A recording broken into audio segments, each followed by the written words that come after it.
Welcome to the Pat Mayo Experience. We're here on a Friday. We figured we'd go live, chat with the peoples. We got some NBA, some NHL, some MLB. Your questions as well. We'll get to that at the end, and we'll see what we're talking about. On a Friday, we just recorded. I'm actually doing a giant series on the best sports movie rankings. We're going sport by sport. So I had Chris Meaney and Mike Clifford on to talk about the best hockey movies of all time. So I figured we'd stick around and just chat about what's going on. You guys run the gamut and covering every single sport. There's a lot of sports going on. It's good time for sports right now. It's a great time, yes, especially for hockey and for NBA playoff time. Yeah, so I might as well tweet this out so people will see that we're live. Yes, give us some questions. Do you want to start with NBA or do you want to start with NHL? Let's start with NHL because I so rarely talk about it on this show. That we got two hockey guys on, might as well talk some hockey. What are you looking forward to here? Like, because the Jets are the only Canadian team left, are you on Team Jets? Well, I was on them before. You know, the one other time I guess you talked about hockey, I came here. You also told me Washington couldn't win. I did tell you that all the years that I've been on the Capitals, but the Jets, I had the future bet on them in April, I think April 1st, just towards the end of March.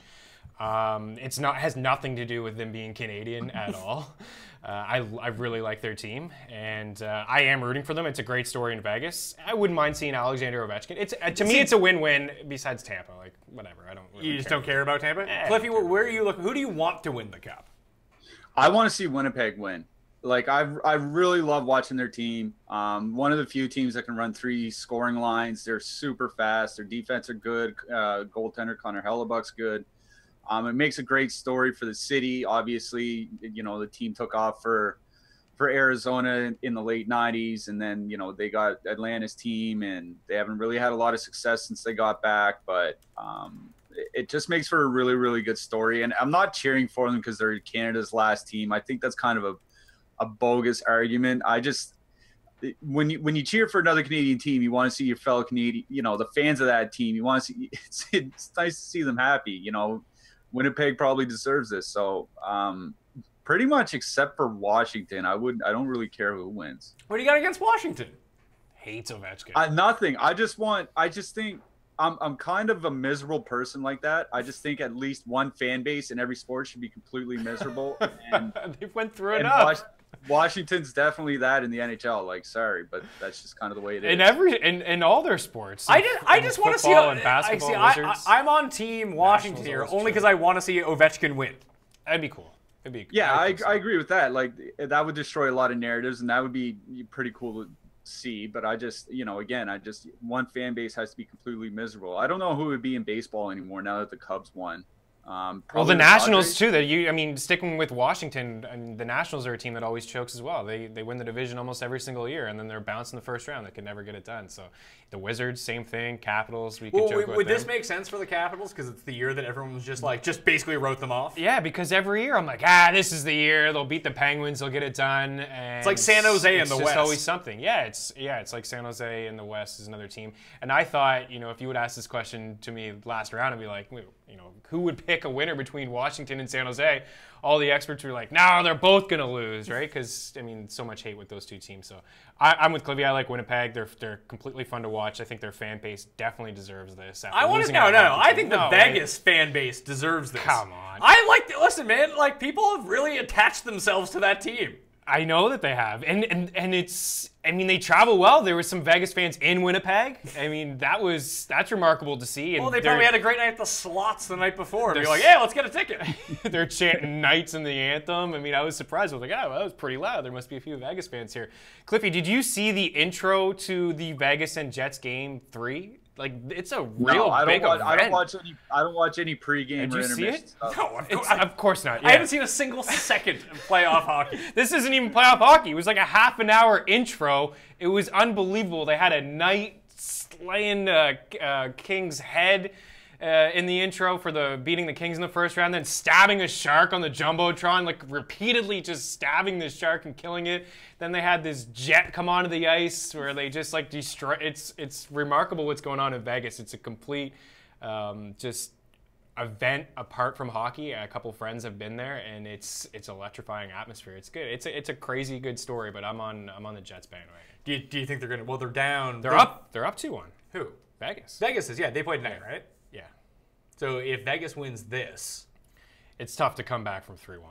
It really is. Especially, you know, you're going to have to go into Vegas and find a way to win a hockey game. You got to go into the best home crowd in hockey, Vegas. Best home crowd in hockey. Guys are getting drunk through the regular season there, but I won't count anyone out. When Tampa was down 2-0, I jumped on them immediately, and live bets like took them at 7-1. Like, it's hard to count anybody out at this time of the playoffs and in the conference finals. You're down to the Final Four. Yeah. So I want Washington to win. I want Winnipeg to win. You both want the Jets to win.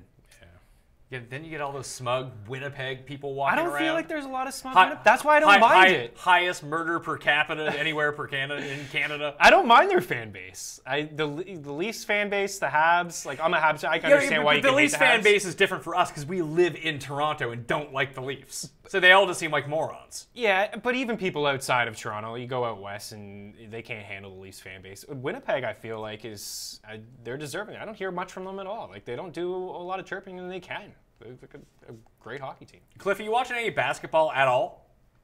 I do. I mean, it's funny. Everybody always thinks that I'm just a hockey, sometimes baseball guy, but my foray to getting into sports heavily, like I was always into sports, watching them and play them as a kid, but getting into it heavily was college basketball during university. A lot of nights spent perusing Bookmaker and spending a little bit of cash and watching college basketball. Obviously with the NBA now, like I follow it, but I don't feel a real need just because Golden State's just so far above, head and shoulders of everyone else that there's not much of a need to really watch it unless you're a fan of a specific team or something like that, which I'm not really. So I'm obviously interested in this Golden State Houston series, and it was good to see Houston bounce back in Game 2. Just the state of the NBA right now, it's entertaining as heck. Like the league itself is. It's just for the pure sport. I find it. I don't want to say boring because boring is the wrong word, but it seems like the outcome's already predetermined, and that it's boring in that sense. Well, everyone's writing Boston into the finals now because they're up 2-0, but Cleveland can still win that series, right? They could. Boston is definitely a much better team. We're seeing it in all the talk heading in that this is the worst team that LeBron's ever played. Sure, but what if LeBron yeah. just goes above a little bit what he's at right now? They could still win 4 games here. Right. He's going to need some help. But you can look to the first series, Boston. They were up 2-0 in their first one against the Bucks, and they lost all those games on the road and went to Game 7. Like, Boston hasn't lost yet at home, so. Until you lose a game at home, really, like that the old saying in any sport, like you're fine until you lose a game at home. So Cleveland hasn't lost a game at home. They go take care of business at home. They'll eventually have to win one in Boston, of course, to get to the finals. But yeah, I mean, you can never count out LeBron. And if you're counting out LeBron now, then you've never watched him play basketball. I suppose that's true. I'm far more invested into the Western Conference Finals. It's more entertaining. I feel like that's the real NBA title. It's the finals. Yeah, that's the finals. It is. And, if Boston gets into the finals against the Warriors, it could be the start of something. I know we've seen Cleveland and Golden State now for three straight years, but it could be the start of, a duo of these teams. That's the problem with the NBA. Clifford kind of touched on it. You know what's going to happen. Really, you don't even really need to watch the first couple rounds. It's been entertaining in years past, but the Celtics are on the up and up. They got all these talented players. It depends where LeBron's going to go, but this could be a start of a finals that's going to happen for another 5 years in a row. Like, that's the NBA. Guys team up. As they should, by the way. Proven winner. Yeah. Teaming up with other good guys. Where do you think LeBron goes? Or do you think he stays? I think he stays because I think he's actually at the point of his life where he's a family man now. I think his 2 kids are playing basketball in Cleveland. He's coaching them. He's watching them all the time. He is smart to the point where he'll want to go somewhere. Like, he'll think about going somewhere where he can win. To me, it's staying in the East and looking at a team like maybe Philadelphia and staying with Simmons and Embiid. They have another pick. They can trade Fultz. They can get a guy like Kawhi, or they can attract a guy like Paul George, and you can have a real super team there. But I think he just stays in Cleveland. He'd be silly to go out West. Like, why do you want to go to the Lakers? Like, that's the whole report. Go to the Lakers. Why? I think he's definitely going to the Lakers. Why? Why wouldn't you move to LA? Why? How much more money is in it for him to move to LA? Like $1 billion? Listen, this guy signed like $1 billion contract with Nike. He doesn't need any fine. money. He doesn't need to go to LA to make money. Put it this way: if you're someone who signs billion-dollar deals, what do you want next? Another $1 billion. You don't get rich by being like, I'll pass on the money. But I just think he's more of like a smart, strategic. He knows that the comparisons are him and Jordan. He has 2 houses in LA. Sure. His He can production go travel company's there in all he LA. wants. He can go hang out in He LA probably all has wants. 20 houses all over North America. But he has the majority of his houses in LA. He's got to own a house here in Toronto, as he owns the Raptors. Yeah, he just owns the city. It's yeah. LeBron, though. That's what happens. Listen, Cliffy, where's he going? I don't know. I'm kind of with Means here. I think he's, if this was 5 or 6 years ago, then we could have that conversation about, maybe he wants to go start a super team somewhere else, or, maybe he wants to go chase the money. But I think Means is right. Cleveland's home for him. He's 33 or 34. Like, he might have 4 or 5 years left. I think him trying to build another winner there might be more important. Because it's at this point, you're right. It is, him or Jordan, that's the discussion.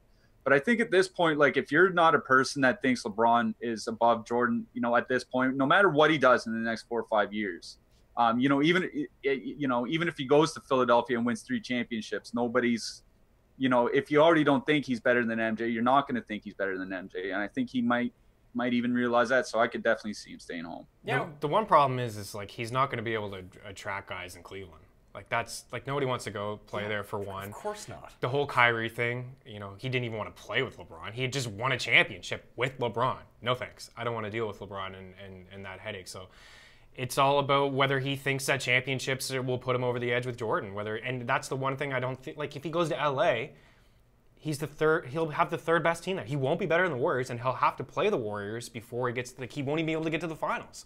I think there's a better chance of him going and playing with Houston with Harden and Chris Paul, who he's boys with, than going to play with the Lakers and playing with kids like Randall and the headache that Ball is. They wouldn't be a championship contender team. Like, if they get Kawhi and Paul George, and now you're thinking about. But if things. LeBron goes there, I think it's easier to attract those sorts of guys than him staying in Cleveland. If he wants to make one more run at more championships, that'd be the way to go. It's a better. And I think financially, it just works out so much easier for him. Well, life would be better in LA than Cleveland. Of course, for everyone, no matter where we live, but just live in LA and be like, hey, it's hot every day. This is great. Yeah, it's a good point. Never gets cold. I think he stays. Leave some questions in the YouTube chat right now, because we are live doing this. Even if you're listening to this on demand, we did do it live, so here we go. Or if you're listening to the audio podcast version, there's golf sweats to be had. This guy in the chat, he says, NBA sucks. Stop NBA talk. And then he says, Garion, shave your beard. This guy is just real sensible. He knows what's going on. Thanks for the Garion shout out. Yeah, Chris Meaney here joining me in studio, so thanks for that. I love Garion. And you know what? This year with the NBA was a little bit different in the first couple rounds. Usually you could just, it was again, fun. to Cliffy's point, you could turn on the TV and watch from round 3 on or the finals and get competitive basketball. But the first round, it was entertaining on both sides. You had some pretty good series. It's the first time in a long time where I can remember saying that. Like, it's usually just sweeps. You just know what you're going to get in the first round. Okay, baseball. Yeah. I haven't been watching. That's all right. At all. Like, We're like 6 weeks in. Yeah, I've watched like the occasional Jays game at the gym when they do like the Jays in 30. Yeah, it'll just be on. I'm like, yeah, check this out. Catch but, up like, on anything you missed. Out, like completely out. Why? I don't cover No it interest anymore. Yeah, like that's fair. It's You're doing too much. So hard to get into. And now that I'm like so deep into the season, do I really want to get into it? Or do I just wait till October you got and get past into the first few weeks of the season, which is rough. You're right. You get through all of the slumps, and guys are wearing ski masks. Games are getting canceled. There's, they're playing below freezing weather. It's unbelievable. So now you're into the good time, man. The summer months. Yeah. So who should I be watching out for here? Like, the Dodgers suck somehow. Why are they so bad? Well, Kershaw had a rough start. They're pitching. Injuries. Seager is now done. Justin Turner is Are just they backing going to out. make a comeback here, or is this just a write-off season? No, they could make a comeback, but that's a tough division. Like, Colorado is good, Arizona is fine. Like, they're going to be competing with those two teams. Like, those two teams are never going to go away, and they're so far behind the 8 ball now. They could still be there. The teams, there's no real surprises in the American League. The Astros are great. The Red Sox are awesome. The Yankees are great. Good. The Indians are struggling, but their division sucks so much. And the Angels are okay? And the Angels are fine. They'll compete with the Mariners for wild card. There's some surprise teams in the NL, like the Atlanta Braves. People thought maybe in 2 years, 2-3 years, with some of their prospects that they would be really good. They're great now. Like, is that sustainable, though? Yeah, I think so. Cliffy, what are you watching out for here? Do you think the Dodgers can rally back? No, I'm kind of out on the Dodgers. Like, Means hit on it. There's just too many injuries. I mean, Kershaw wasn't really Kershaw, and then he got hurt, and now Ryu's hurt, and Rich Hill's got a blister back. They're calling it the super blister or whatever. Jacob Turner is probably the most underrated player in baseball. He's one of the best third basemen, and they didn't have him for the first 40 games. They just got him back. And then Corey Seager was injured, and then, seemed like he played hurt, and now he's done. Like, Seager and Turner are all-stars. Kershaw is a Cy Young guy. Hill and Ryu are part of the rotation. You can't lose that many guys and expect to compete. I don't care what team you have. So I think the Dodgers are cooked. I mean, if they go on a crazy run like they did last year, wasn't it July and August they went on a crazy run last year? I mean, maybe they can do that again once everybody is healthy, but they'll never get Seager back. Ryu, I think, is going to be out for like another month or something, isn't it? So has he ever strung together two consecutive weeks of health? And you know what? He was great his first 3 starts. It's like, oh, he's good. And then that's the thing in the fantasy community. It's like, careful, guys. Like, Ryu has never been able to put it together. Cliffy just touched on the super blister from Rich Hill. It's multiple already. Like, he left, and then he was scratched again, and then it was just, I think, on Sunday night, Robert said, the blister's back. Did it ever go away? Like, let's be honest here. So, and they have some nice young pieces, like Walker Buehler is up pitching for them, but you wonder how deep he can go in his first full season. Like, his innings will probably be limited. Seager will never be back. So yeah, and Bellinger is kind of taking a bit of a step back. He came on so hot last year. He's striking a lot. And Kenley Jansen's another guy at the start of the season. Just, he blew one save last year? He blew 2 or 3 in the first couple weeks of the year. Velocity was down. He struggled, and you wonder if it relates to last year pitching so deep into ball games in the World Series. Like, we saw that with Chapman when the Cubs went. The following year, Chapman struggled with injuries. His velocity was down a bit. So yeah, the Dodgers they do look like they need a lot of help. Vince asks you, Meaney, are you a sock, shoe type of guy, or sock, shoe? Because Cuss put this out there to the world. Cliffy, did you see this? Yeah, that was crazy. Like somebody else on my Twitter tweeted this before Christmas, and I didn't even know that sock shoe actually existed. I didn't know these people are walking among us. Like, that's just unfathomable to me. It doesn't make any sense. Shoe, I don't even understand it. Well, it means you're constantly walking around your house with no socks on, which is kind of crazy. Yeah. At least not something I do. Maybe people do it. I also don't wear sandals, so bad arch support, can't run in them. Bad news for me. But Americans always just wear their shoes inside the house, so this is never a problem. But we don't do that. The rest of the world doesn't do that. No. I don't quite understand wearing shoes inside of a house. Doesn't it just make everything dirty? Yes, it actually pisses me off. I've had people come over to the house and they come in with their shoes are filthy. Like, come on, man, have some respect. Yeah, or it's the middle of winter right after some snow's dried up. There's salt everywhere, and you're tracking salt through my nice hardwood floors. Like, what are you doing?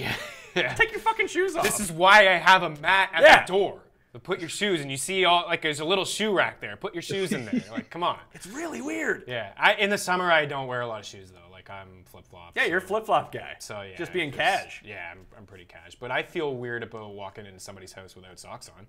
Like that, I'm a little, I'm thinking about that. You should be. Yeah. It's dirty. It is. It's a little dirty. But you wouldn't do sock shoe. No. It just seems, I don't understand what the point would be of it. Oh, I don't get it at all, actually. And Cuss was adamant that people do this, like he is with most things. Does he? Yeah, he does. Okay. We were talking about it through a text thread. Yeah. And then he was like, yeah, this is how people do it. It's like, no one does that. I've never heard of it. You're like, why don't you poll the people and find out? I think Leone was getting on his case. Just poll the people and find out. I think it was 96% to 4%. And I think that most of that 4% was Tim Burner accounts because he has 20 of them. And people who just feel bad for him at this point. Yeah, there's people who feel bad for him, give him the common courtesy vote. Yeah. Yeah, well, Cliffy, you get into it with Cust from time to time, which really blows my mind that anyone ever gets into it with it, because you just know you're getting crazy back at you. Well, I know, but some things are just so far out there. I remember his Star Wars argument, the dark side is actually good, and blowing up the planet of Alderaan was actually a good thing and stuff like that. It's just I was just shocked that he was talking about this stuff. So once in a while, I have to jump in because it just gets so far off the rails. It's you got to try to set him straight a little bit. Did you? I still haven't seen Last Jedi. I've seen it. I assume you've seen it, Cliffy, right? Yeah, I went twice in theaters, including opening night. Is it good? Like, cause I've heard it's really good. But then I hear from people like Tim, it's the worst Star Wars movie ever made. It's definitely not the worst Star Wars movie ever made. Like, those prequels are... No, he's big on episode 1. Of course he is. Like, that is the worst movie I think I've ever seen, maybe. Like, we were talking about those hockey movies before. Like, that'd be way down the list. Like, I'd much rather watch Les Boys than that movie. Or Les Boys 2. Les Boys 2. Like, give me Les Boys 2 before Phantom Menace, yeah. Oh, that's bad news. What about, okay, Cliffy, this is going to surprise you. And I know you're big on these. I've never seen one of these Marvel movies, ever. None of them. I saw Iron Man 1, 2, and 3. And I think I think I saw part of Captain America on cable. Okay, like, well, Iron Man 2 is probably one of the worst Marvel movies. I really like number 3. Yeah, number 1 and number 3 are really good, but number 2 is probably like in the bottom 3 of the entire MCU, and they're up to what, like 18 movies or something. Like it's a consensus bottom 3 movie for anybody that's a fan of them. Number 2 is the one with Jeff Bridges, right? No, that's number 1. Number 2 is the one with Mickey Rourke. Oh yeah, that's right. That is bad. I haven't like seen all his dad of them was a either. Russian scientist or whatever. I've only seen a select few. So what's the best one? I mean, it depends who you talk to. A lot of people really like the first Guardians of the Galaxy. Oh, I did see that. I did enjoy that. Yeah, it was I good. didn't even realize that was Marvel. Yeah, honestly, neither did I when it first came out. Like, I used to read comics a lot as a kid, not so much anymore. So I'd never heard of Guardians of the Galaxy. So when it first came out, I was like, why is everybody seeing this movie? Like, I was just, taken aback by it. But people like Guardians of the Galaxy. Obviously, Black Panther was just absolutely massive. That's probably, I'd argue it's the best one.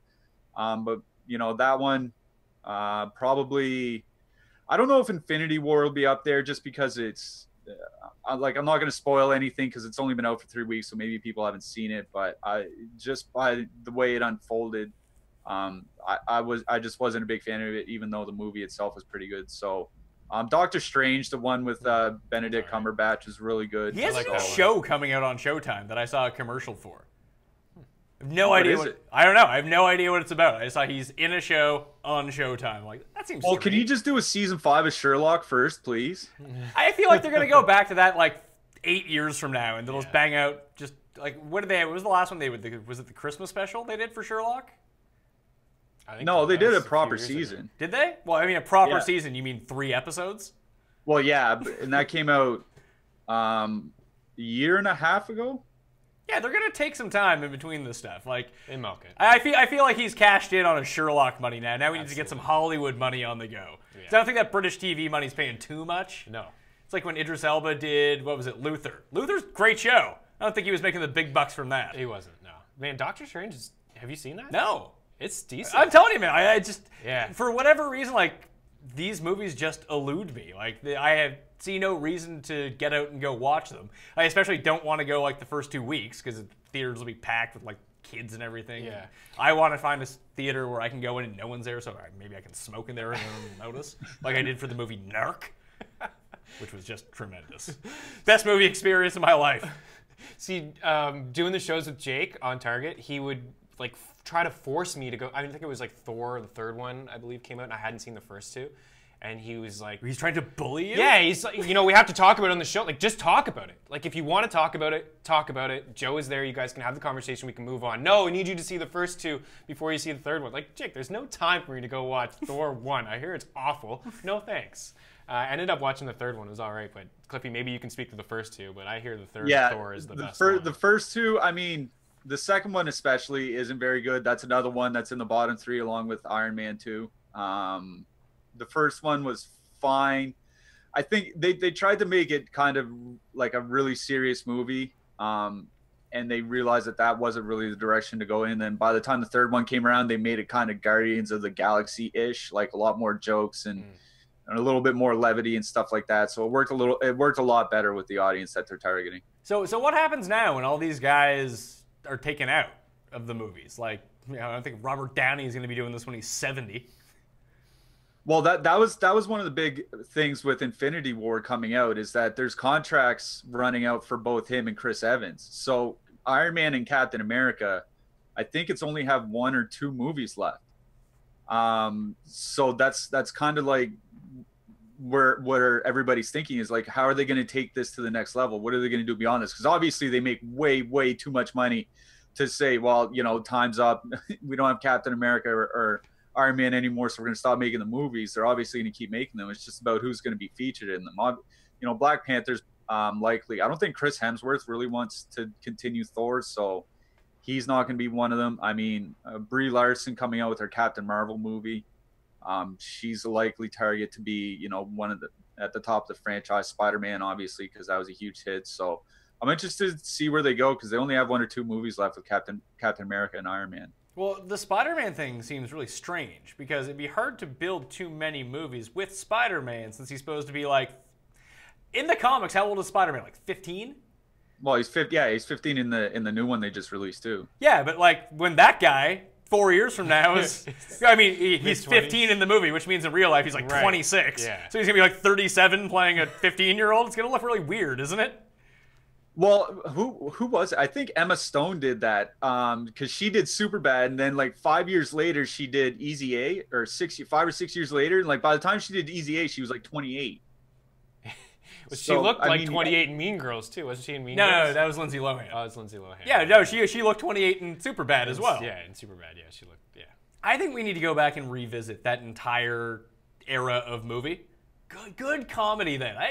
What are the good? Like I really just, like I said, I stopped seeing so many. I get into it around like Oscar time. Then I watch all the Oscar movies. Mm-hmm. That's really about it. And I saw Mother, which cannot recommend enough.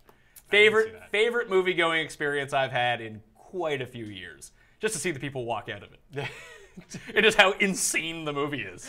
I've never seen it, so I can't. I mean, you don't need to see it. It's not very good, but like it's perfect. Like we talked about on the hockey ranking show, I was talking about Southland Tales. It's a movie that's so bad that I just really enjoy it. And Mother's sort of that way too. Like it's really bad, and it's nutso. And it's making allegories to way too many, like it's biblical allegories, environmental allegories, like it's just not on the same page. And then you get to the last half hour of the movie, and it's the most bonkers thing you'll ever see. You can tell the guy who directed Requiem for a Dream directed this movie, put it that way. And people were not prepared for that inside the theater. Requiem I thought was fantastic. I remember watching that when I was younger. I loved it. Hey, when was the last time you saw Requiem for a Dream, Mike?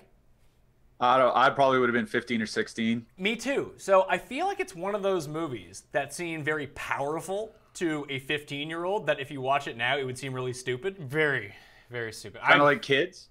Yeah, well, yes, exactly like kids. Exactly. I didn't even like kids at the time. Like it's... Yeah, Requiem I watched like 5 or 6 years ago, and I was like, man, this movie is... It's twisted. Very twisted, yeah. The score from that movie is, I would say, for a movie that, like, because no one really saw Requiem for a Dream when it came out. It got some life after the fact on VHS. Yeah. Then you got some DVDs on the go. But, like, that... And then they used it, I think, for all 3 Lord of the Rings movies. They basically just ripped the score and just used it. Yeah.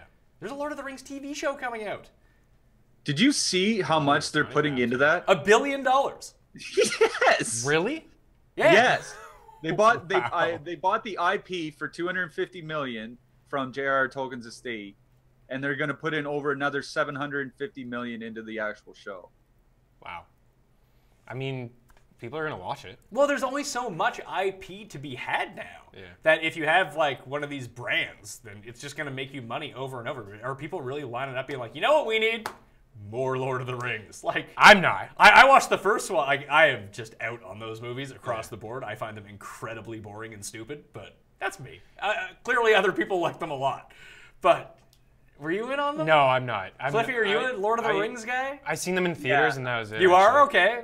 So yeah, like I read the books when I was a kid, so I loved the movies when they came out. I mean, obviously they're going for their huge, blockbuster hit show like HBO did with Game of Thrones, and obviously George R.R. Martin, took some of his inspiration from J.R.R. Tolkien. It seems like they're gonna do young Aragorn, right? And it seems like that's kind of it's a valuable IP, but it seems a lot more narrow than something like Star Wars or the MCU or something like that, right? Like they're just. Like, obviously, Lord of the Rings is popular, but it's not near the level of those other blockbuster franchises. So I'm just curious to see how well they actually do on it. Well, you're gonna have to find I mean, if you do the young Aragon one and see how that does, then you can start branching out the other. It's like There's always a way. Well, it's like, what do you do after Game of Thrones ends? There's what, 6 episodes left? Well, that's an IP that's hot that people want to watch. Like, well, they already announced spinoffs for that. Yeah, but what are the spinoffs for them though? Well, there's just so much source material. You could go and you could probably make 10 spinoffs from it if you wanted. So I wouldn't be too worried about the Game of Thrones. But like, what are we actually like? There's like the Robert's Rebellion one that I guess that they're doing. Like, what are the other ones that you're doing? Because I could, like, what if it was just a show? I want to see more of like the other side of the world, like Essos. Like, what's going on in Bravos? The city seems super cool. Like, can we set like just a series of short stories there with like a through line? Would that work? Like, does it have to be based off existing material? I think their plan is not to have anybody that's in the show now is going to feature in any of the spinoffs. So like Robert's Rebellion wouldn't be there, and then Bela and the Greyjoy Rebellion wouldn't be one of them.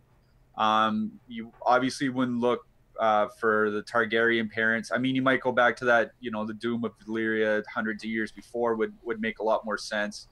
But it seems like the indications are that they're not going to have anybody, like they want to completely branch away from the existing characters. So they want to go back to characters 100, 200, 300, 500, 1,000 years before, rather than rely on a young Ned Stark or a young Robert or what have you. You can spin off anything. This reminds me of the South Park episode when they're pitching the show to Netflix, and it's like, yeah, it's just like a list of 1,000 spin-offs. Hey, well, like in the 5th movie, we'll introduce you, and then we'll have a spin-off for you. Like, it's money. Everyone likes it. You're making money off it, so. Well, the problem is, like, everything is, you can make so many different shows now. Like, I was at the dentist yesterday. I go to the dentist right around the corner here. Top notch. They just completely renovated everything. I mean, like, usually when you go into the dentist, it's not new. It's equipment from like 15 years ago. This is like brand new. They have when you lean back in the chair, there's a TV on the ceiling. Nice. And you can put headphones in to listen to it. And they just have Netflix on the go. And it took me like 20 minutes to pick something on Netflix. I was like, there's so much shit on here. Yeah. I don't know what to watch. Like, how long is this going to last? I want to watch, like, I was looking for the new Arrested Development, which I've been binging. It's amazing, by the way. I haven't seen it. So season 4 of Arrested Development came out, and they had like 13 40-minute episodes, but they were all single character episodes. And eventually they kind of converged towards the end. Basically, they took all that existing footage, recut it all into 22 20-minute episodes where all the storylines are just going on simultaneously. It's much better. Nice, yeah, that does seem better. That's the thing with Netflix. I mean, that was part of the South Park joke. It's like, hey, we'll put anything on. You have an idea? Like, yeah, absolutely. It's a show. It's a movie. We'll do it. But that's why these brands are so big, because if you're flipping through, be like, oh, Lord of the Rings. Exactly. I'll watch that. If it's some random thing that just has the Netflix that, like, hey, what is this? Yeah. I'm never just going to stumble upon this and watch this. I'm going to have to upgrade my dentist to yours. It's not bad. The Mercer Street Dental is where you can go. Nice. They're always taking walk-ins. They seem like a brand new, like, it's incredible. I Instagrammed a thing, even in their bathroom, they have a button that if you get in trouble in the bathroom, you can press the button. I really wanted to. What kind of trouble could you get in? Why not fall into the toilet or something? All right. Trying to pass a kidney stone, not going well, hit the button. Fair. It says uses in cases of emergency, but it says there will be audio and visual, like, cues for the people if you hit the button. So it's like pulling a fire alarm. Yeah. But even crazier. Now, me 10 years ago would have definitely pressed the button, but now I don't do it anymore. I'm sure there's a lot of people that are intrigued to press the button. What happened to me? Press the button. I would have definitely pressed that button 10 years ago. Soft now, man. I know. Getting married, just it took all the life out of me. That'll do Cliffy, would you press the button? No, I wouldn't press the button. Have you ever pulled a fire alarm?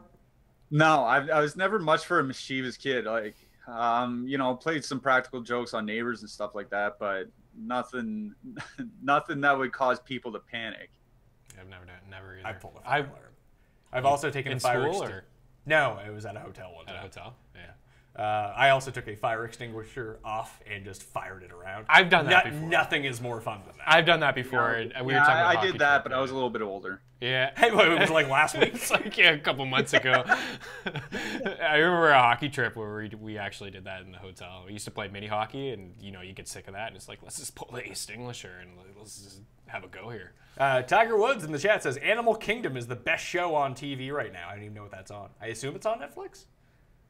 Don't know. Can't speak to that. I'm doing a lot of TV watching. And this Tommy guy who thought that you were Garian says, now I know your address, Pat. You know the address of my dentist, you know the address of his dentist. Yeah. He wants to push the button. Or just have beautiful teeth like me. Yeah. That's what you should be doing, Tommy. He's in this chat saying his wife left him and all this shit. Listen, just get better teeth. You can get whoever you want. Trust me on this one. Yeah. You can look like me as long as you have nice teeth. You're good to go. Nice bright smile. Animal Kingdom is on TNT. I can get behind a TNT show. Yeah, TNT's. Yeah. I want to go back to baseball for a second. Yeah. Because we got this League of Leagues going on. So if people don't know, we're in this 14-team League of Leagues where it's baseball, football, and basketball all in one league. And we're in the first cycle right now of baseball, and then football and basketball. The season's upcoming. We're up to 4th in baseball all of a sudden, which is hot fire. Yeah, our bats were slow to start. They're coming around now. Yeah, well, Jose Ramirez, who we have, is the best player over the past 15 days. Yeah. But we need to make a trade, Cliffy. We need your help here. Yeah. So our pitching is awesome. Yeah, our pitching is unbelievable, and we're in first place in Ks, wins, and ERA, second in WHIP, and we're last in saves. Yeah. So that's a category where we could make it up if we exchange something. And we have like 100 more strikeouts than the next. Yeah, like we have too many good pitchers. We have Kluber, Strasburg, Carrasco, Bauer, Charlie Morton, who's been really good. He's awesome. And John Gray. Yeah. Like, did we trade Kluber for Stanton if we can do it? I mean, I'd probably try to trade somebody a little bit lesser. But we're not going to get, like, we suck in OBP, we suck in home runs, we suck in RBIs. Like, we're getting better, but we need someone that can legit make an impact in all those categories and like kind of carry us. I mean, for me, the guy would probably be Charlie Morton. But I'm not getting like we need a Stanton, we need a Mike Trout, like we need one of those guys. Like Morton's been like a top 5 pitcher this year. He should be able to get you something good. He's not like this is so I've been throwing some feelers out there, and even the one guy who needs pitching desperately has Altuve. Who is it? Just search like Altuve, and you'll see. He's got Altuve, Blackmon, Chris Bryant. He's got all the bats. So I'm like, wow, you have all. No wonder why we don't have any hitting. You have all the bats. So I said I wanted Blackmon from him because I think we should get a guy that touches all categories. Like on base percentage is not going to hurt you in the average. Like Stanton's average is there is no average. But on base percentage, he gets on base. And he was just like, no dice. Like I would never trade Blackmon for a pitcher. Yeah, it's Igor Mello and RJ White. So the best offer that we've gotten. Oh my God, McCann, Edwin, Altuve, Chris Bryant, Javier Baez, Ozzie Albies, Stanton, Is Domingo Santana any good this year? I'm not interested. Gary called him a bust earlier in the year. Like I don't even know why people would like him to begin. Charlie Blackmon, Granderson, and Mike Zunino. That's what I mean. He's got all the bats. So he's willing to pitching, though. His best pitcher is Ja Happ. Albies. He's willing to offer us Albies for Carrasco, but he's like, who else can you throw in? And I don't think we should have to throw in anything. No, we should be getting, like, I'm good with trading Kluber or trading Strasburg or whatever, but we need a bat, and then we need a closer at the same time. Yeah, 2 for 1. Like, and I think he may have Trennan. Yeah, he does. He has Blake Trennan. So he's not willing to deal him because he doesn't have any other closing. So he's like closer. So he's not willing to. The only deal that we can get Albies, but I'd rather somebody like I'm all about the Braves. We kind of touched on them earlier, and Albies is great. We basically haven't seen a full season of him yet. He could certainly slow down. Like I don't want to trade a top tier pitcher. We have Nick Markakis in our lineup. Is he good? He's got like the second most hits in baseball. Oh, there we are. 6.6 on the player rater in the past 15 days. He's hitting like 340 or something, isn't he? Yeah. I don't know. You know why? It's like almost 500. Well, do you know why our hitting was bad? We had Tim Andercust in our utility spot. He's just there for stolen bases, but yeah.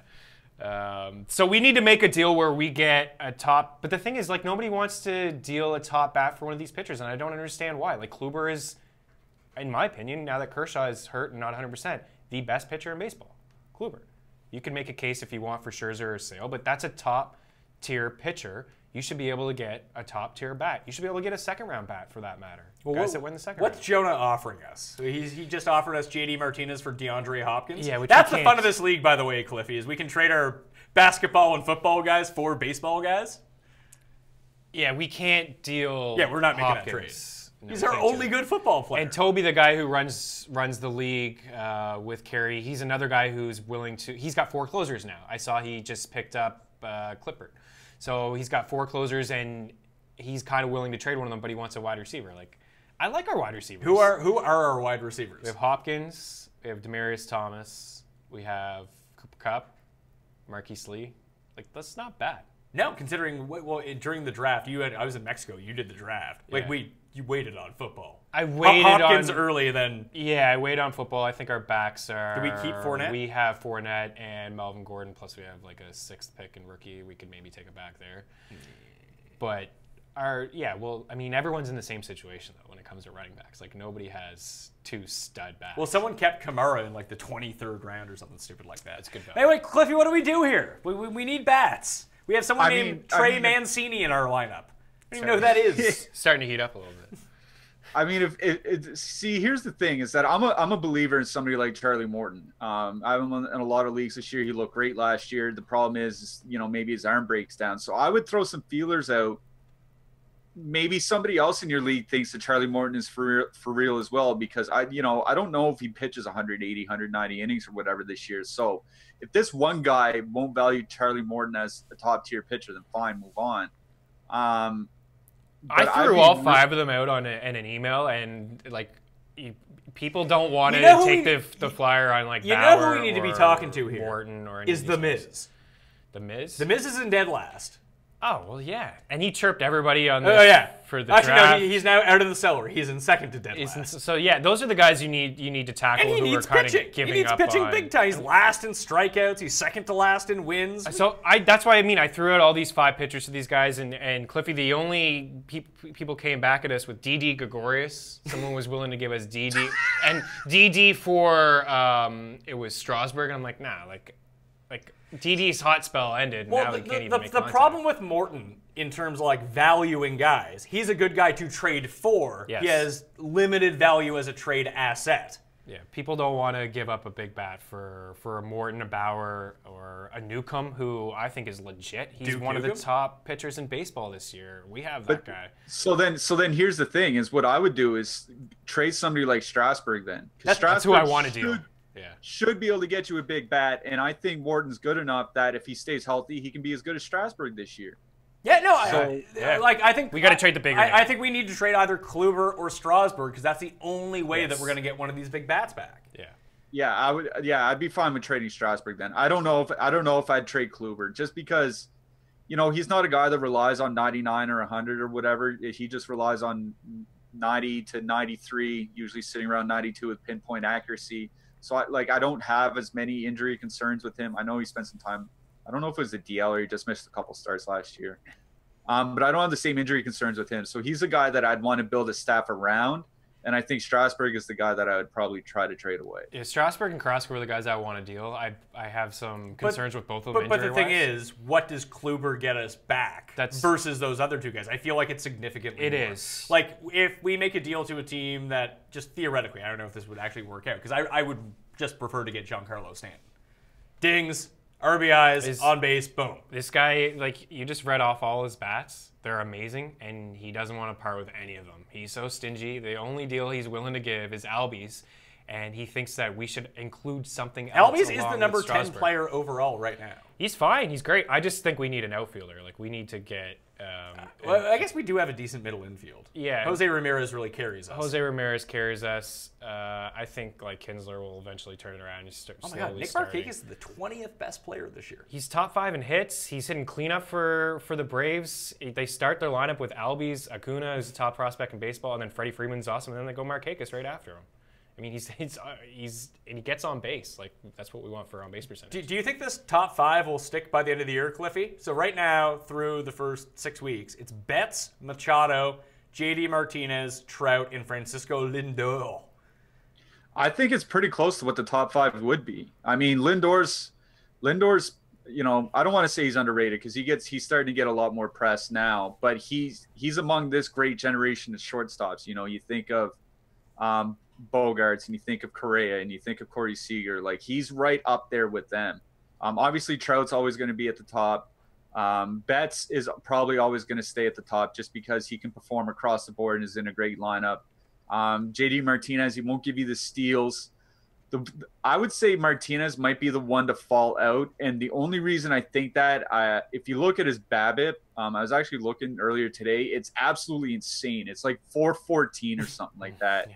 And his career, he's a career like 330. So if that drops off, and he's suddenly he's a 280 hitter, not a 340 hitter, even with great counting stats, he'll be hard pressed to be a top 5 player. I think he might be the one to fall out, but like he won't fall off the he won't fall off the face of the earth or anything like that. Vince says sell on Markakis. I mean, we'd love to sell Markakis. No one wants Markakis. Yeah, that's the thing. Like, yeah, nobody wants you him. got what you can get out of Markakis. You're not going to get like a top 20 pitcher or something. Yeah, we're gonna ride the Markakis wave. Yeah, until it runs out. Yeah. We could get rid of. I think we could afford to get rid of 2 pitchers. Like, we're so far ahead in some of the categories. But we do need to keep that. But you could just stream in that one spot. Like, we could get another reliever, and we can have 3 closers, and we could just stream that other one position. Well, here's the thing. What if we went to a team that has like 4 closers and 2 of them are really good? What if we traded Kluber for 2 closers?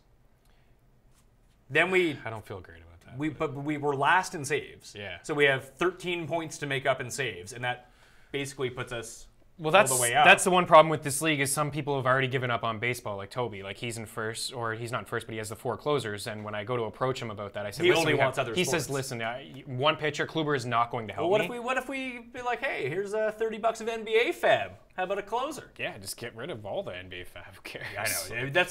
That's the one thing I feel like we've been good at getting assets is that we trade away we hoard NFL fab and trade away all of our baseball. Man, what a move we made last year. We traded Valanciunas and a bunch of fab for Arenado, and that jumped us up to third in baseball. To third in baseball. Yeah, it completely. Just one guy is enough to really do damage. Like well, especially for us because, like you said, we're way ahead in pitching and we're way behind. There's 2 buy low candidates out. Like, is Paul Goldschmidt this bad, Cliffy? Like, he's hitting 200. Like, he's going to turn it around a little bit, right? Him and Anthony Rizzo, I think, are good buy low candidates that we can get for fairly cheap.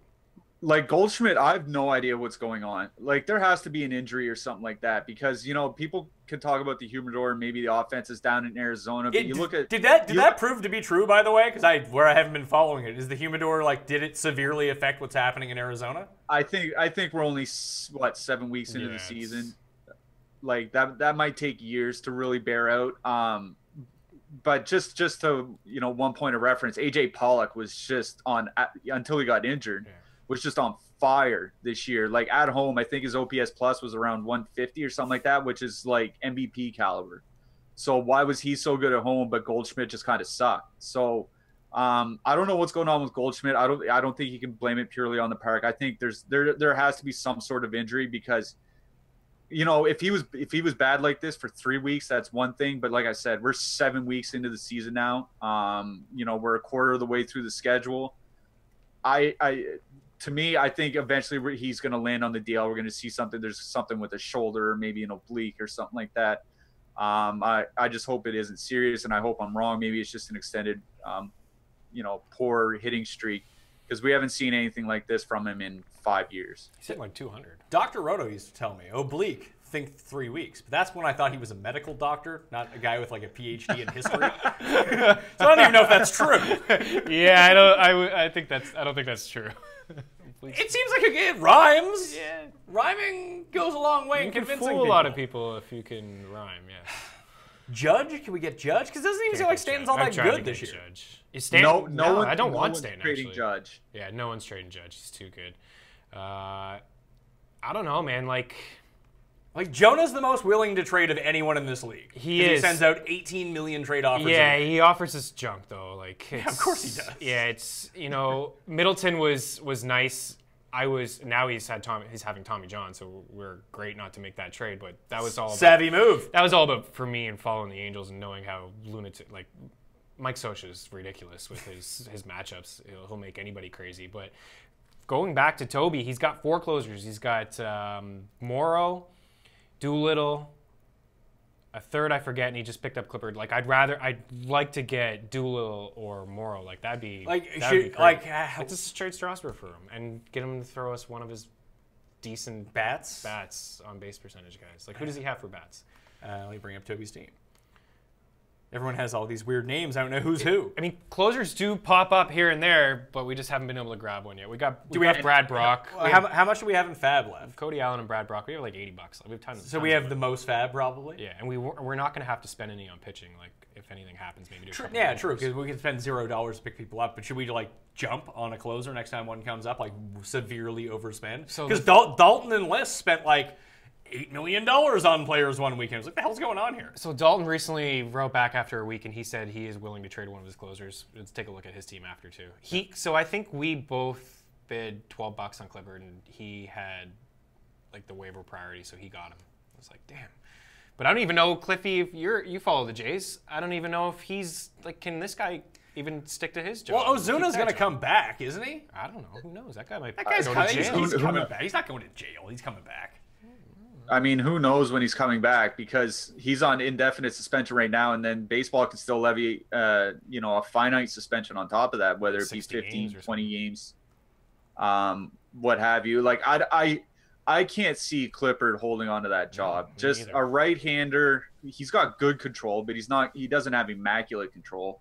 A right-hander throwing 91 to 93 in the AL East, like he could make a decent like seventh inning guy or something like that, but I see him just getting bombed out here soon. But like we can afford to take the hit in ERA and WHIP. If he keeps the job, then we just need the saves. Yeah, I would rather target somebody else. Sure. Yeah.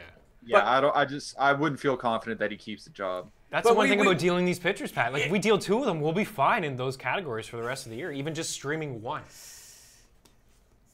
Wade Davis is the other guy. So he has Diaz, Wade Davis, Herrera, and Tyler Clippard. I want Davis because, like, if anything were to happen, like we have Ottavino who's just sitting there and he's just racking up Ks as a reliever. Like he could, for example, if anything happened to Davis, could be the closer. But he's a guy that we can plug in instead of rolling out 5 pitchers. We roll out 4. Sure, he's that would be like that's what Listen Del Don did when they won it the first year. They drafted no starters, had 9 like closers and middle relievers. They had decent strikeout numbers, shockingly enough. But they won WHIP, they won saves, and they won ERA, like going away.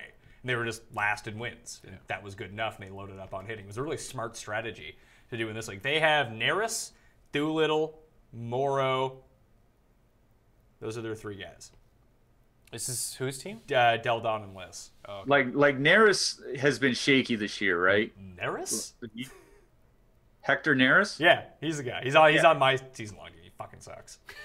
And then Brandon Morrow, like I love the guy going back to his Blue Jay days, but they coddled him. I'm trying to think back to the start of the season. I think he only had like 1 or 2 outings in their first 15 games or something like that. So he's not even guaranteed to pitch every time that they have a save, let alone his lengthy injury history. I think Doolittle would be the guy to target. Yeah, that's who I want. Okay, let's say they have Freddie Freeman as well. So they have, like, hitter-wise, they have Freddie Freeman, they have Gary Sanchez, Jed Lowry is apparently good. Oh, like he's like third baseball in RBIs or something. Yeah, another guy top 5 in hits. Yeah, top 5 in hits. They also have Reese Hopkins. They have good hitting. Yeah, Franchi Cordero, who has a 326 OBP, Matt Kemp, and Joe Mauer. Joe Mauer's OBP is over 400. He's leading off. Maybe that's someone like maybe we just try to find these guys like specialists in categories who don't cost anything. Yeah. Or we throw Kluber at them and say we need a closer and we need Freddie Freeman and we'll throw something back at you too. That's what I would love to do. Like if we could get a closer in Freddie Freeman, we're going to win the league. Here, have Charlie Morton and Nick Markakis. We'll take Freddie Freeman and your best closer. Yeah, there's the trade. That's going to fly.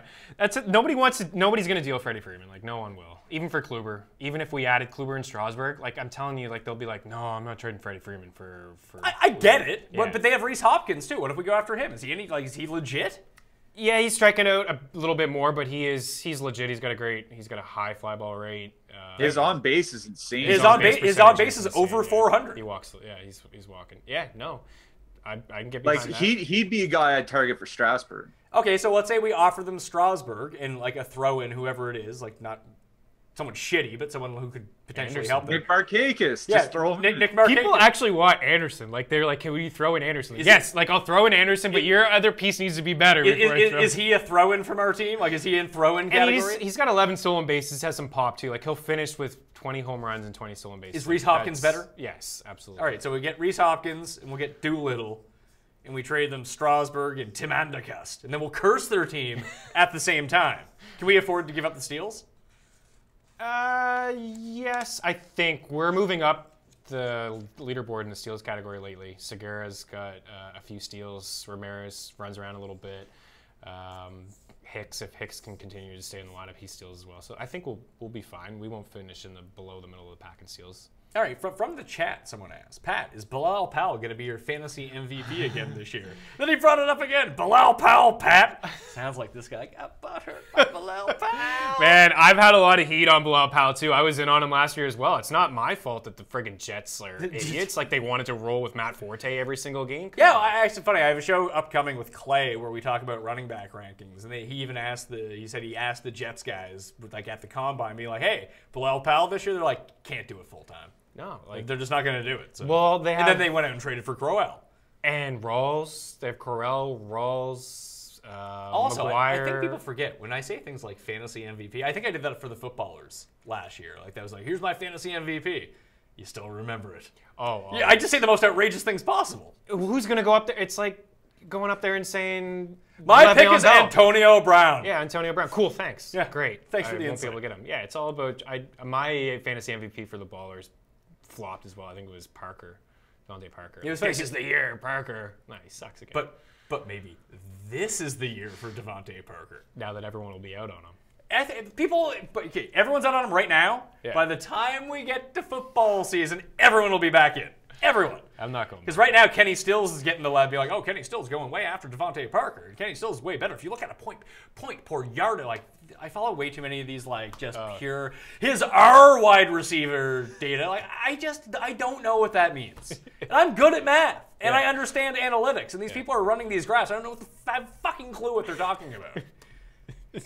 Does this ever happen? Does this happen to you guys? Yeah, they're just trying to find the other edge, the other element that nobody's talking about, creating stats. No, but I get it, and I get why you would do this stuff if it's really helping you. But like, am I just supposed to blindly, just because you're at home 24 hours a day running simulations, I don't know what's going into this. I don't quite understand it. Am I just supposed to blindly believe you? Like, and they do zero job to try to explain any of these things. Well, Cliffy, just look at it. His R data on passes between 6 and 12 yards outside the right hash is through the roof. He has an extreme value. It's like, what?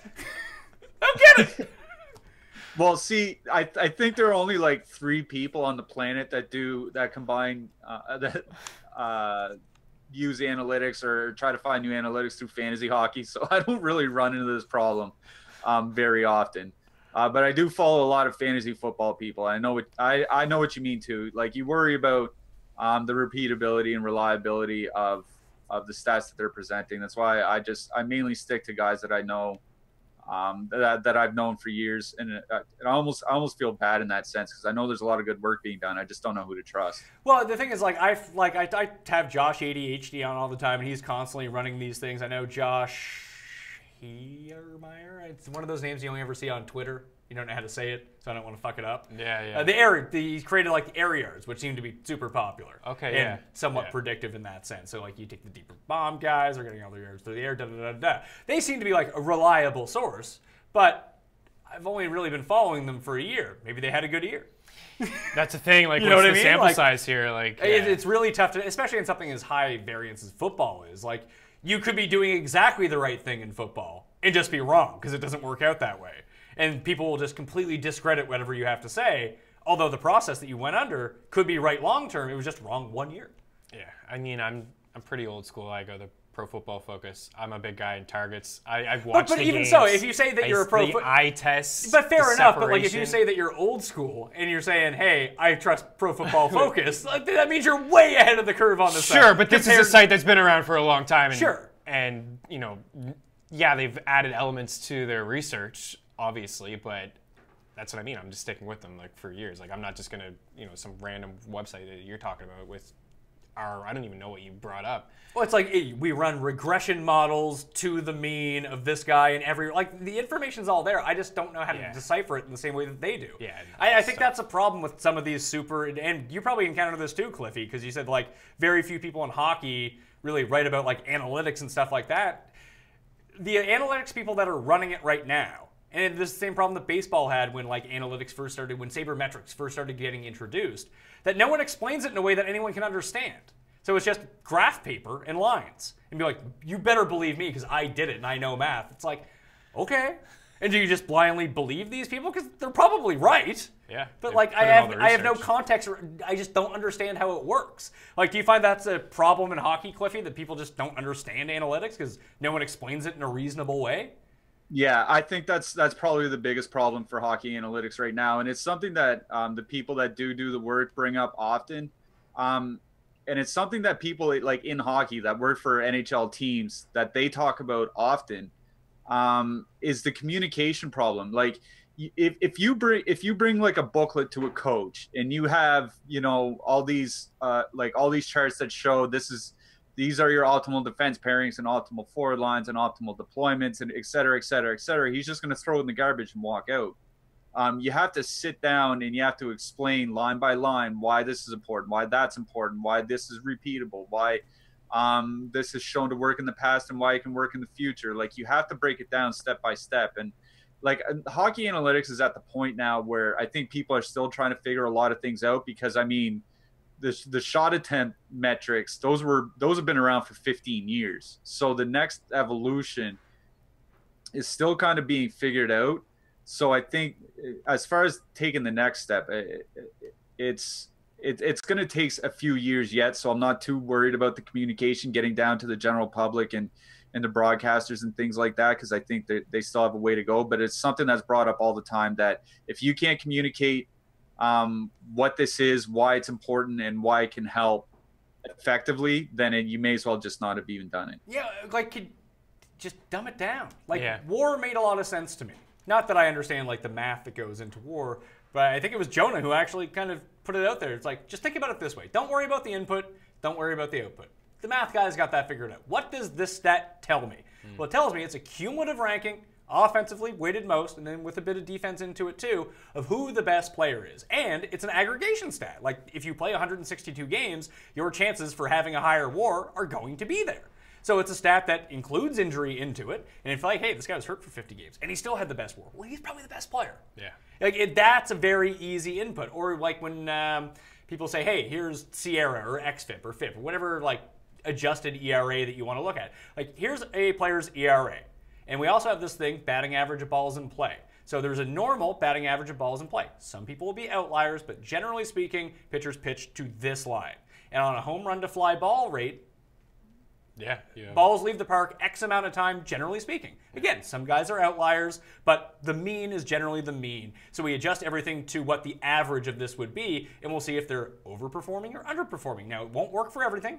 And I think that's the misconception that people get into, that these analytics are 100% foolproof. That's the problem. Like, they don't predict the future, but they give you a better sense of what could happen. And it helps you spot outliers and help spot flukiness. And I think that's the part that no one really seems to get with this. Yeah, that's the thing. You get an average, right? You get a good starting point of what you touched about, outliers, guys that are playing like over for years, their Matt head Cain had the lowest BABIP ever. Yeah. And he did every year. Yeah, there's some guys that have like Scherzer, like a dominant pitcher. This is a guy who gives up a lot of home runs. The fly ball percentage is always top 2 in baseball. That's in the DFS community. That's something you want to pick on all the time. But there's outliers, of course. So I think Cliffy touched on it with hockey. Like, it's just starting. There's a lot of stats still. Like, people don't understand. The average person, I think, that will go to when NHL.com are having these advanced stats that they start putting on their website. Like, I think the average person that went on there just didn't understand any of it, and there was no explanation really from people. But I think what we're starting to see now is, Cliffy mentioned shot attempts, like high danger scoring chances. You say hot danger? High danger. Oh, hot so, like, danger. Shots in the slot, like inner slot. Like, those, instead of coming in on a rush and somebody shooting, from just inside the blue line, like, oh, wow, that counts as a shot attempt. Who cares? You know what I mean? Like, so real shots. Yeah, real scoring opportunities. Real scoring chances, yeah. It's still developing.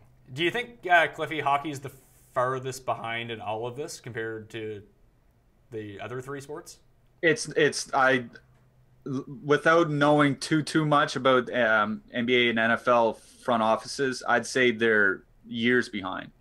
So I know. So doesn't this make the Leafs hire for this Nerdlinger as GM kind of make a lot of sense? It does, and I'll touch on that in a second. I was having an offline conversation with somebody not last summer, 2 summers ago, and this was 2016. Okay, when this is supposedly the analytics revolution, and at that time in 2016, there were 2 teams in the NHL that still didn't have a single person running any sort of analytics department or analytics numbers or nothing. Like, this is just 2 years ago. There's 2 NHL teams that had that. So that just kind of speaks to how far behind they are. And that's why it makes a ton of sense for a team like the Leafs, because you're in a salary cap league, right? You can only spend $75 million or whatever on your roster. So when you have all that money, where else are you going to spend it? Where are you going to spend it, better amenities in the AHL, more comfortable buses or better meals, etc., better training, and all that. Where else can you spend it? You spend it in the analytics department, and that's what they did years ago when they hired, guys like Daryl Metcalf, who used to run Extra Skater, Cam Sharon, who worked at the Score. I mean, they're still around, I believe. And Dubas is the same thing. I mean, they hired Kyle Dubas, and everybody wants to paint him like as this analytics guy, but like he started out. I believe he started out as a stick boy, and then as a scout, and then as a general manager for an OHL team, and he turned that franchise around, or helped turn them around, I should say. And then he went to assistant general manager. Like, this is a guy that worked his way up through hockey. Just because he knows how to defrag his computer, that doesn't mean he's a computer boy. Yeah, but he wears those glasses, and I so rarely watch Canadian sports TV or could listen to Canadian sports radio, but I had it on something, stuff started popping up in my Facebook thread. People had a lot of hot takes on why this guy doesn't deserve the job because he had glasses. It's so Canadian hockey and Canadian media is so insane. Yeah, it is. Well, that's the thing, is that hockey right now in analytics is where baseball was 15 years ago, right? Yeah. 20 years ago. Definitely, yeah. So hockey just has that much more to catch up, and it's going to take forever, especially with Canadians who think that they just hold dominance over the sport. It's going to take a long time to catch up. But isn't doing something like this, I'm kind of shocked I think you make a good case of why the Leafs would do it, because they have all this extra money. Where do you spend it? Great coaching, great facilities, spend more on development and research to really get yourself ahead, separate yourself that way. But I don't understand why more hockey teams wouldn't just throw in the towel and be like, you know what? We're going analytics. No one else is doing it. When you see the teams that have done it in football, they've been successful right off the hop because before anyone else was doing it. In baseball, that's how teams competed with small salaries in a no salary cap sport when no one else was doing it. They were the first ones there. It worked because no one else was doing it. Then everyone just copied them. Yeah. Same thing in basketball. In basketball, it worked. It worked for San Antonio. It worked for the Warriors, and then everyone just started doing what they were doing. So if you're first to the scene in hockey, and I think Phoenix was probably, or Arizona was probably first to the scene analytics in hockey, but it doesn't seem like it's made too much of a dent in the sport, that why wouldn't you just try to get in now, even if it doesn't work? It seems like the most reasonable thing to try. I think you'll start to see this. I think this may be, we'll look back in a few years and we'll look at this Dubas hiring. And, you're seeing in sports, some people are just hard-headed, man. Look, the Eagles, the Patriots, those are teams that, they touched on this after the season about going down on, Philly special, fourth down. Why do you guys go for it? Analytics. Why wouldn't we? Well, someone told me that, they made, especially for football, because football, old schoolness and even a lot of the media is a lot like Canadian hockey media and Canadian old schoolness as it pertains to the sport. It's hard to convince people. But you show Doug Peterson be look, if you go for it on 4th and 1, you're going to get it more than you don't. Right. And you retain possession, and it leads. Let's say you don't get it. You have a pretty good defense. You can stop people. So they're not automatic. We're not saying doing this for your own 10-yard line, but what's the difference between punting at midfield and setting them back at the 30, or let's say 20, because you're not going to pin everyone in every single time. A lot of touchbacks there. Is it really? Do you really care about the 30 yards? If you can keep the ball and keep going on the opponent's side of the field, why wouldn't you? That's what I mean. In Philly, they mocked the Jags. You know why Jacksonville didn't beat New England? Because they weren't aggressive. They stopped going. How did they beat Pittsburgh? Yeah, they went for it. Every time. Went for it every time. You're playing scared. So you look at the numbers, you look at analytics, and then you see Gettleman with the Giants. And he mocks people. No, I'm not looking at the analytics. Oh, I'm an old school guy. I don't care about any of the numbers.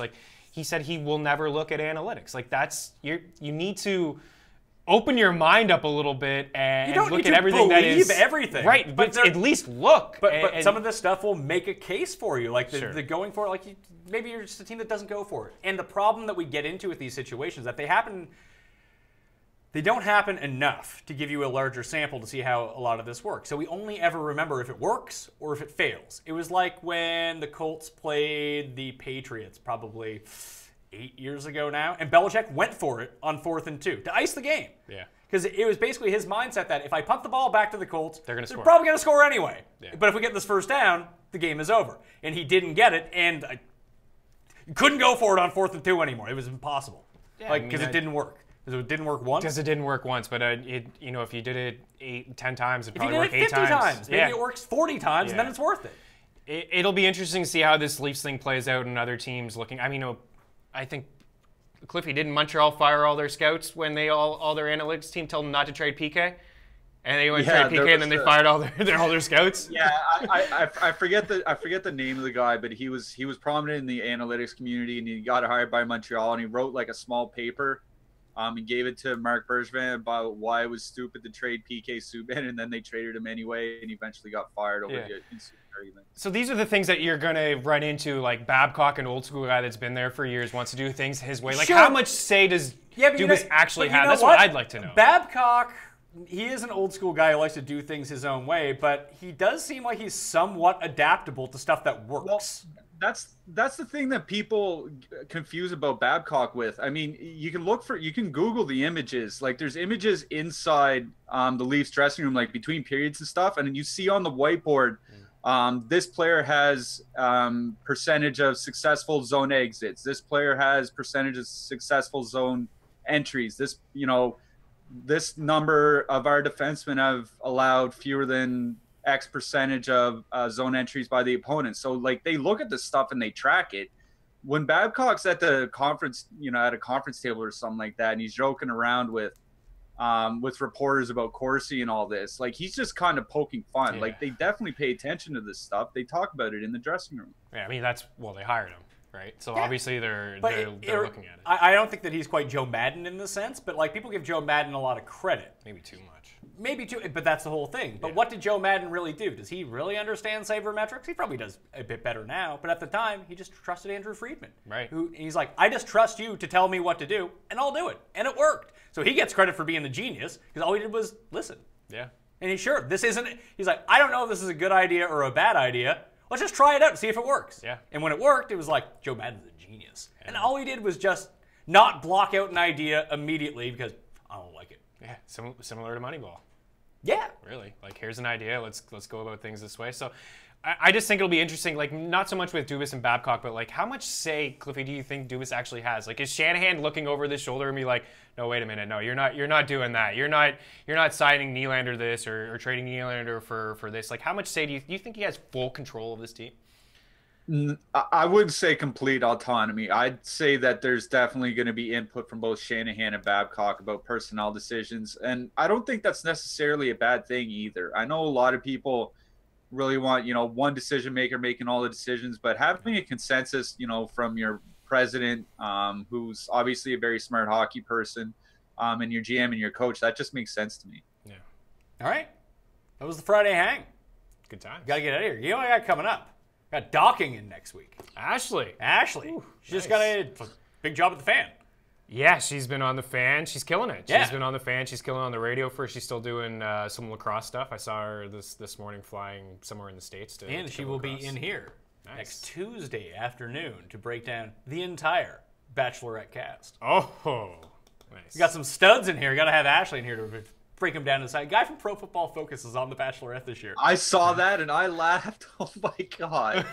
That's awesome. Yeah. What's this, Sean or? PFF_Mike is the guy who's on. Okay. His follower count has gone up 20K in one day. Nice. He looks like fucking Spicoli. It's awesome. I've been watching the challenge lately. Oh, Champs versus Stars or the actual season? Yeah, it was Champs versus Champs Stars. versus It's just Stars on TV. sucks. Yeah, it was brutal. Like, they played some. It was a competition, like an air hockey competition. Oh, I It watched was- that one. They all sucked. Nobody could do anything. It was like a game with no goals. Like, Arian nobody could Foster move. lost in the first episode. I know. It was like I was mind blown. I love the challenge. I never miss an episode of like the real challenge, but like I can't have a challenge season not finishing before this Chance versus Stars starts, and then the next season starting at the back end of it. Like just, fair, yeah. I used to hate the break. I'd be like, man, I wish the challenge was on. But now that it's on all the time, I don't feel like I gotta watch it anymore. Yeah.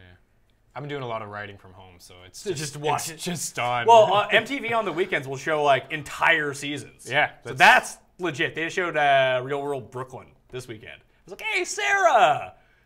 Yeah, I don't know a lot of these people. See, it's entertaining. I watched it at the time. See, this way you can get caught up on the challenge. Easiest way to do it. Cliffy, give us 2 TV recommendations. Westworld, definitely number 1. Pass. And Peaky Blinders. What is the show even about? Because I hear a lot of people talking about it. It's about post World War I family of low-level gangsters and how they work their way up in post World War I London to become a huge crime family. It's really, really good. Cillian Murphy, the guy that's the Scarecrow in the Batman movies, I like to think of him as the guy from 28 Days Later, or the wind that rocks the barley. 28 Days Later is a great movie, by the way. I agree. Yeah, it is good. It is good. We used to do this thing where we had a friend who used to just get so high he couldn't like do any, like barely move, like just be zoned out of it. Yeah. So he'd be like sitting like at a campfire or something like that. He'd just be sitting on a log, or he'd go take a piss or something like that. Then we do the 28 Days Later at him, where like, you know when Brendan Gleeson gets the crow drops the thing and it goes in his eye and he starts like twitching and going like that. So he just start doing the twitching. He doesn't know what the fuck's going on because he's stoned out of his mind. And he'd start doing this and run straight at him, and just you'd never see anyone collapse so much. He was on shrooms one time and it just blew his mind. That'd be good to see. Then we had to lock him in a room because he was freaking out. But you know, that happens. He greened out. Cliffy, tell everyone where they can follow you. At Slim Cliffy on Twitter, and you can find my off-season fantasy hockey writings over at dauberhockey.com. Meaney? Yeah, at Chris Meaney, and doing some stuff for Fantrax, Fantasy Pros, DFS Report, and you can always reach out on Twitter. All right, I'm Pat Mayo. You can follow me at the PME on Twitter, Facebook, and Instagram. Subscribe to the Podcast, wherever you can download a podcast. Give the episode a like. Subscribe to the DraftKings YouTube channel. Be back next week. Got some Bachelor breakdowns. Got all the golf you could ever want. Got some MMA with Paul and Cody. And the week after, football rankings week, because I'm on vacation. I'm shooting the shows early. Go away and watch about football. People love football. Anyway, I'm Pat Mayo. Thank you for watching. I'll see you next time.